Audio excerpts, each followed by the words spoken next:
So I received an email from Fidelity about 6 weeks ago, and I wrote a post about it on my blog a little while ago. And John, if you're there, you'll remember I even mentioned it on your radio show.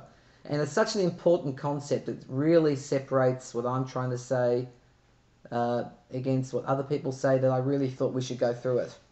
So the email I received from Fidelity came in my inbox, and it said this: did you know, this was the big proud headline, and this is what made me laugh, I guess. It said, did you know that weekly contributions of $34 could potentially grow to over $76,000 in 20 years? So you put $34 of your paycheck every single week into a Fidelity investment, the one that they recommend here. I think it returns 7% according to them for 20 years, tax deferred, and you get $76,000 at the other end. Now, I don't know about you, but $34 a week is a fair amount of money to put aside every single week, and to get $76,000 out of it in 20 years' time, will that buy you a car in 20 years?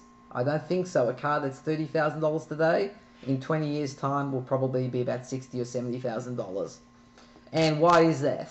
It's simply because when people talk about compounding and the power of compounding and returns, they forget to mention the equally powerful force of compounding that applies to inflation. So we've had a relatively good period of only 3% inflation in the last X number of years, and it's going to go up from there to 4 or 5%, even inflation's already risen. But did you know that a 16-ounce loaf of bread that you bought in 1950, I think it was, for about 19 cents would cost you $2.10 in 2008. So that's 10 times the price in 48 years. What does 3% inflation mean, or 4% inflation mean? 4% inflation means doubling your money or halving your money, depending which way it is, every 20 years. In fact, it's 1.8 times. I think it's doubling or halving the buying power of your money in 1.8 years, in 18 years to be precise. So that means that roughly every 20 years, for any money that you have sitting in the bank or any money that you're aiming to get, you need to halve that in your thinking. So let me give you an example. Most people that I talk to are young, in their 20s, and they're aiming to make $1 million. And how they're doing it is they're saving money away in their 401k plan.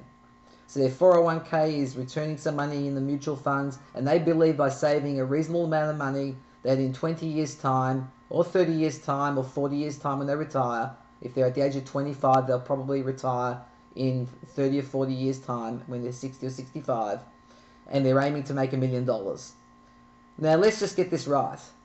If you're aiming for $1 million by the time you're 65 and you're 25 today, that's 40 years, that $1 million is the same as you getting today $340,000, because inflation just eats it back down to that price.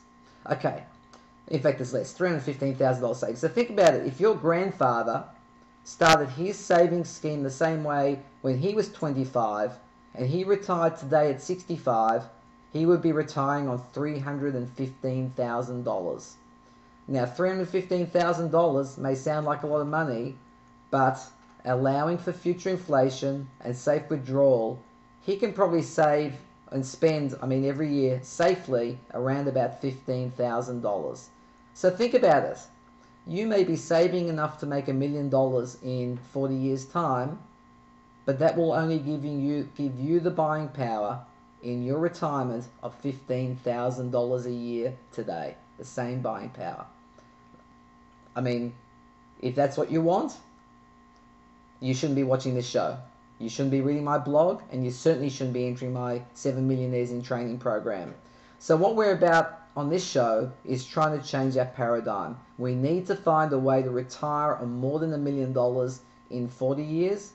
I would say even more than $2 million in 20 years. So you've come to the right place if that's what you want to learn.